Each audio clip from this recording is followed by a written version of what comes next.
Yəni hərəkət ikinci şəxsin təkində olub. Hərəkət və hökmün hamıya aid olduğu adi cümlələr də, axıra məsələ olmayan cümlələr də ümumi şəxsi cümlələr sayıla bilər. Ümumi şəxsi cümlələrin xəbəri əsasən feilin hansı zamanında olur? Qeyri-qəti gələcək zamanında, düzdür. Həm qeyri-müəyyən şəxsli, həm də ümumi şəxsli cümlələrin xəbərləri necə olur? İsmi yoxsa feili? Feili xəbərli olurlar. Bəli, feili xəbərli olurlar, ismi xəbərli olar bilmirlər, düzdür. Şəxsi cümlə nəyə deyilirdi? Şəxsi cümlənin ifadası olmasa da genel bərpa edilə bilir. Bəli. Xəbərin neçənci şəxsdə olur?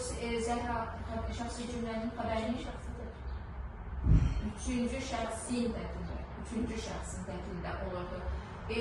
Şəxsi cümlələrin xəbərləri ismi xəbər olur, yoxsa feili xəbər olur? İsmi xəbər olur. Həm də feili xəbər olur. Həm ismi, həm feili xəbər olur.